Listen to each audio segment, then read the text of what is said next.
Characterisation होते हैं, जिसमें जो मेरा आज का पहला टॉपिक है वो है बल्क कैरेक्टराइजेशन। क्या है? बल्क कैरेक्टराइजेशन का बात करें, सिंगल एंटिटी कहने का मतलब है कि जब हम एक मेडिसिन तैयार करते हैं, एक डोजेस फॉर्म तैयार करते हैं, तो इसमें ढेर सारे क्या लगे रहते हैं, बाइंडर्स। मॉलिक्यूलर एडक्ट्स का मतलब क्या हुआ कि जब हम दो हम प्रोडक्ट्स लेंगे और दोनों प्रोडक्ट्स को रिएक्शन करने का मतलब, जैसे कि अब मैंने एक मिल्क लिया या फिर दूध लिया, दूध क्या हो गया, फट गया, या फिर हम दही जमा दिए, तो क्या वापस से हम उसको दोबारा प्राप्त कर सकते हैं? Bulk characterization. ठीक है, तो मैंने पहले ही बात किया था, जो मेरा फर्स्ट टॉपिक रहेगा वो क्रिस्टलाइजेशन एंड पॉलीमरिज्म। तो हम आसान से भाषा में, सिंपल से भाषा में समझेंगे कि क्रिस्टलिटी क्या होता है और पॉलीमॉर्फिज्म,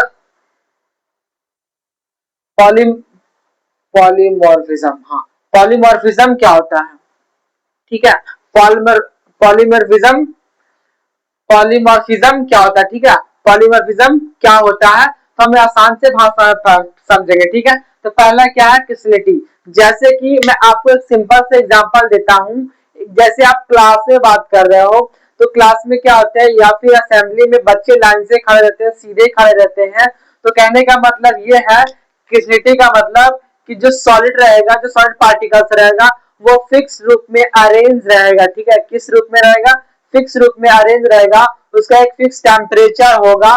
ठीक है, उसका एक फिक्स टेम्परेचर होगा, जैसे NaCl, ये सब क्या है, एक क्रिस्टलाइज्ड सॉलिड है। ठीक है, उसके बाद हम बात करते हैं पॉलीमॉर्फिज्म। ठीक है, पॉलीमॉर्फिज्म का मतलब क्या हो गया कि एक ही प्रकार के सॉलिड्स, ठीक है, वो सॉलिड्स है, बट दोनों के बायोबिलिटी अलग है, दोनों के सॉल्युबिलिटी अलग है।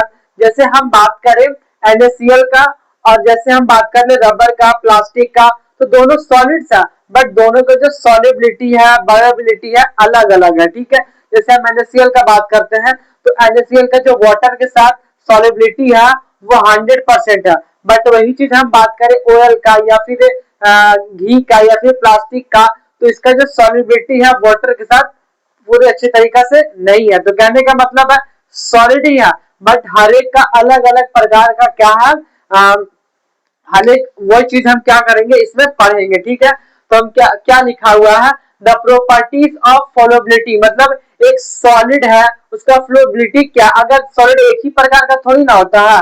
मान लिया जाए चेयर का हम बात करें, प्लास्टिक का, शीशा का, या फिर डायमंड का, ये सब भी क्या एक सॉलिड है।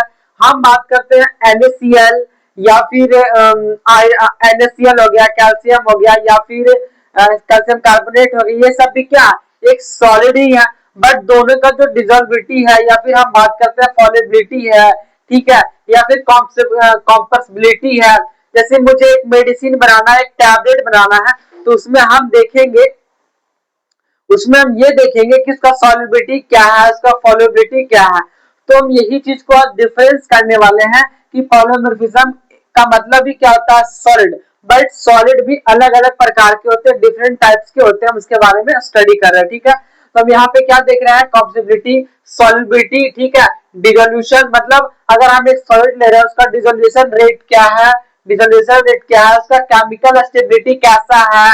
अगर मान लिया जाए मेरे बॉडी में मैंने NaCl लिया, या फिर हम किसी प्रकार का एक सॉलिड लिए, जैसे कैल्शियम का ही टैबलेट लिए, या फिर हम विटामिन C का टैबलेट लिए, तो हमारे बॉडी में क्या एक अच्छा सॉल्युबिलिटी देता है, एक अच्छा डिसोल्यूशन रेट देता है। ठीक है, उसके बाद हम बात करते हैं all influence by the habit, और उसके हैबिट क्या क्या है, उसके हैबिट क्या है।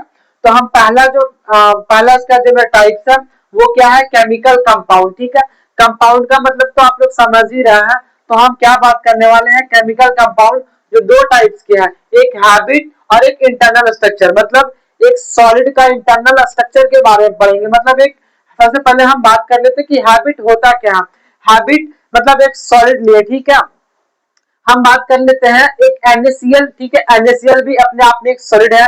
एक डायमंड का बात कर लेते हैं, घी का बात कर लेते हैं, ये भी अपने आप मतलब एक डायमंड का बात कर लेते हैं, या फिर हम ग्रेफाइट का बात कर लेते हैं, ग्रेफाइट भी एक सॉलिड ही है। ठीक है, मान लिया जाए जैसे हम बात कर लेते हैं ग्लूकोज, ठीक है, ग्लूकोज भी एक पाउडर है, मतलब कहीं ना कहीं एक सॉलिड है, तो उसमें भी कार्बन है, और हमारे डायमंड में भी कार्बन है, बट दोनों का स्ट्रक्चर क्या डिफरेंट है। वही चीज हम क्या करेंगे इस टॉपिक में अच्छे तरीके से कॉन्सेप्ट से क्लियर करेंगे। ठीक है, कहने का मतलब ये हुआ कि हर एक का अलग अलग हैबिट है, हर एक का अलग अलग आदत है, हर एक का अलग अलग प्रॉपर्टीज है, अलग सॉलिबिलिटी है, या फिर बात कर लीजिए हर एक का डिसोल्यूशन रेट अलग है, कॉम्प्रेसिबिलिटी अलग है। तो हम वो चीज को एक एक करके और हर एक टॉपिक को, जैसे कि मैं आपको बता दूं कि अभी हमारे बिहार में भी केमिस्ट का वैकेंसी आ चुका है जो 24 तारीख से भरा रहा है और लास्ट 24 अगस्त तक है। और जैसे हम बात कर ले यूपीएससी ड्रग इंस्पेक्टर या फिर जीपैट नाइपार, हर एक चीज में ये फार्मास्यूटिक्स बहुत ही ज्यादा। और मैं बात कर लेता हूँ प्री फॉर्मुलेशन में हर एक साल क्वेश्चन पूछे जाते हैं। 2024 में ही 2 क्वेश्चन पूछे गए प्री फॉर्मुलेशन से। ठीक है, तो मैंने हैबिट के बारे में डिस्कस कर लिया। अब मैं बात करता हूँ इंटरनल स्ट्रक्चर। ठीक है, अब जैसे ये सॉलिड है, ठीक है, ये एक सॉलिड है तो इसका अपना एक अलग इंटरनल स्ट्रक्चर है। ठीक है, तो हम बात करते हैं इंटरनल स्ट्रक्चर 2 प्रकार के होते हैं। ठीक है, एक क्रिस्टलाइन और एक एमॉर्फस। क्या, एक क्रिस्टलाइन और एक एमॉर्फस। हम एक अच्छे से एग्जांपल देते हैं, इजी एग्जांपल देते हैं क्रिस्टलाइन का। जैसे आप देखे होंगे बच्चे लोग का असेंबली, असेंबली जब होता है तो हर एक बच्चा क्या होता है लाइन में खड़ा रहता है, अपना एक फिक्स प्लेस पे खड़ा रहता है, ना हिलना ना डुलना जब तक असेंबली खत्म ना हो जाए। अब हम उसके बाद हम बात कर लेते हैं एमॉर्फस। ठीक है, किसका बात कर लेते हैं एमॉर्फस। एमॉर्फस में जैसे हम बात किया जाए, जैसे लंच ब्रेक हुआ या फिर छुट्टी हुआ, तो कोई भी बच्चे अपना फिक्स प्लेस पे नहीं रहता है, किसी का भी अपना फिक्स प्लेस नहीं होता, इधर उधर भाग रहा है, किसी का कोई अपना स्टेबिलिटी नहीं है। बट ये जो क्रिस्टलाइन है इसका एक अपना स्टेबिलिटी होता है, इसका एक फिक्स टेम्परेचर होता है। हम अब कन्वर्ट करते हैं मेडिसिन के ऊपर, अपने पाउडर के ऊपर, अपने सॉलिड्स के ऊपर। जैसे हम बात कर लिया जाए NaCl, तो NaCl में अपने आप में उसका एक बायोएबिलिटी है, अपने आप में एक उसका डिसोल्यूशन रेट है, अपने आप में उसका एक स्टेबिलिटी है, उसका एक अपना टेम्परेचर है, उसका फिक्स रेशियो है। ठीक है, मतलब क्या वो अरेंज किया हुआ है, फिक्स्ड रेशियो में अरेंज किया हुआ है। लेकिन हम बात कर लेते हैं वही, अगर हम आइस का क्यूब लेते हैं, क्या लेते हैं आइस का क्यूब लेते हैं, अगर उसमें हम क्या करेंगे टेम्परेचर बढ़ाएंगे या फिर टेम्परेचर को डिक्रीज करेंगे तो क्या होगा, वो जम जाएगा या फिर पिघलना स्टार्ट कर देगा। हम बात कर लेते हैं बटर का, अगर बटर भी अगर जो उसको जमा दिया जाए तो किस फॉर्म में, सॉलिड फॉर्म में रहता है, लेकिन इसका हम टेम्परेचर जब इंक्रीज करेंगे तो वो क्या होता है पिघलना स्टार्ट कर देता है।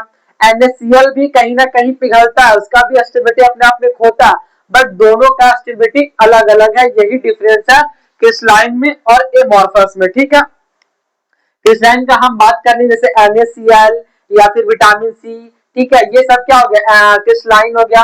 अब हम बात कर लेते हैं एमॉर्फस। ठीक है, एमॉर्फस जैसे प्लास्टिक आ गया, कार्बन आ गया, डायमंड आ गया, ये सब क्या है एमॉर्फस है।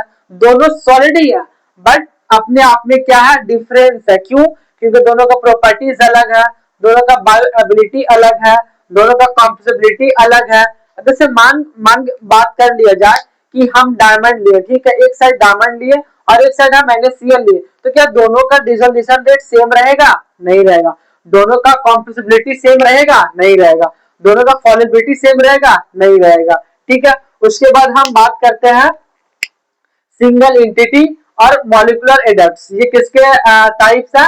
तो क्रिस्टलाइन के टाइप्स है। किसके टाइप्स है? तो क्रिस्टलाइन के टाइप्स है। हम सिंगल एंटिटी का बात करें, सिंगल एंटिटी कहने का मतलब है कि जब हम एक मेडिसिन तैयार करते हैं, एक डोजेस फॉर्म तैयार करते हैं, तो इसमें ढेर सारे क्या लगे रहते हैं बाइंडर्स, एपीआई, एक्सिपिएंट, सब मिला के क्या कहलाता है? एक मेडिसिन कहलाता है। तो उसी को हम क्या बोलते हैं? Single entity.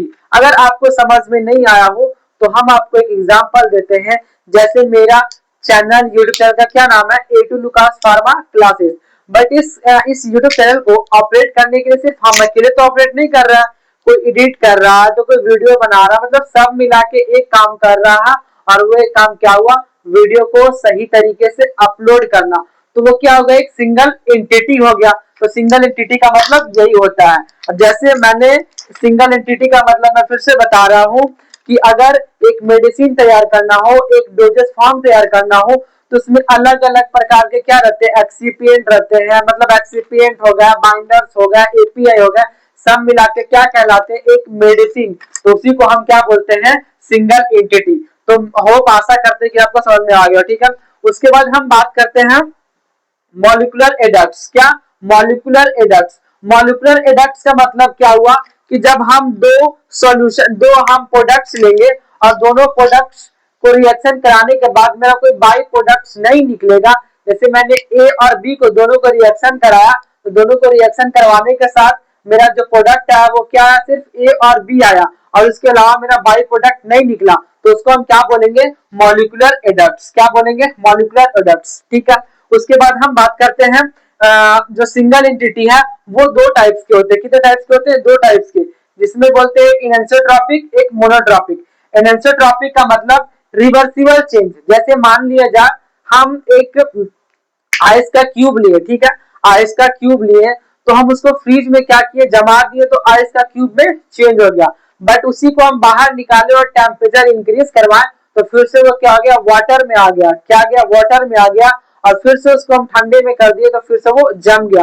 मतलब कि वो अपना जो रिएक्शन है वो चेंज हो रहा, मतलब रिवर्सिबल हो जा रहा। उसी को हम क्या बोलेंगे, इनएंसोट्रॉपिक। ठीक है, समझ में आ गया होगा। हम बात करते हैं अब मोनोट्रॉपिक। मोनोट्रॉपिक का मतलब ये कि हम रिवर्सिबल दोबारा उसको प्राप्त नहीं कर सकते। कहने का मतलब जैसे कि अब मैंने एक मिल्क लिया या फिर दूध लिया, दूध क्या हो गया, फट गया, या फिर हम दही जमा दिए, तो क्या वापस से हम उसको दोबारा प्राप्त कर सकते हैं, नहीं प्राप्त कर सकते। तो उसको हम क्या बोलेंगे, मोनोट्रॉपिक। जैसे मैंने दूध लिया उसका पनीर बना दिया, तो क्या वो बन पाएगा, नहीं बन पाएगा। कहने का मतलब है कि मैं अब इसका मेडिसिन बना दिया हूँ, तो क्या दोबारा से मैं एपीआई और एक्सिपिएंट को अलग कर पाऊंगा, नहीं अलग पाऊंगा। इसमें मैंने फ्लेवर एजेंट मिला दिया है, कलर एजेंट मिला दिया है, तो क्या मैं इसको अलग कर पाऊंगा, नहीं कर पाऊंगा। तो क्या हो गया, मोनोट्रॉपिक। और इंसेंट्रोपिक का मतलब जिसको हम दोबारा पुनः प्राप्त कर सकते हैं। ठीक है, अब इस क्वेश्चन से मैंने एक्सप्लेन कर दिया।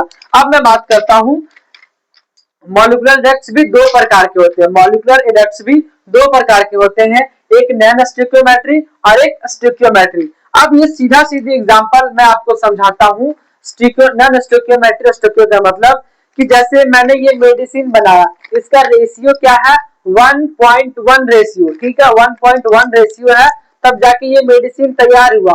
लेकिन अगर हम बात कर ले ये इसको उसको क्या बोलेंगे, स्टोइकियोमेट्री। क्या बोलेंगे, स्टोइकियोमेट्री।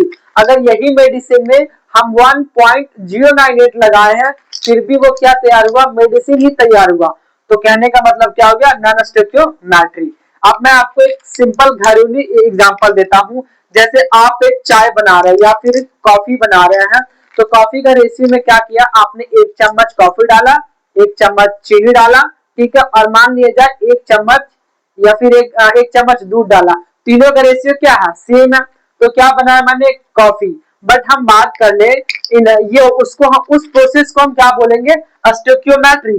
अगर हम बात करें नॉन स्टोइकियोमेट्री का, तो इसका मतलब ये हो गया कि जैसे मान ले 1 चम्मच मैंने चाय लिया और चीनी का जो मात्रा मैंने 0.98 ही लिया, ठीक है, और मैंने दूध का भी क्या डाला, 1 चम्मच ही डाला। तो कहने का मतलब वो तीनों मिला के भी चाय ही बन रहा, बट जो तीनों का रेशियो है वो सेम नहीं है, तो उसको हम क्या बोलेंगे, नॉन स्टोइकियोमेट्री। ठीक है, बाकी ये पूरा टोटल आपको समझ में आ गया होगा। मैं होप, आशा करता हूं कि आपको कहीं भी कोई प्रॉब्लम नहीं हुआ होगा। ठीक है, बाकी हम मिलते हैं नेक्स्ट वीडियो में, और वीडियो मेरा अच्छा लगेगा तो लाइक करिए, शेयर करिए, सब्सक्राइब करिए। ठीक है, A to Lucas pharma classes को। Okay, bye, ta-ta, see you.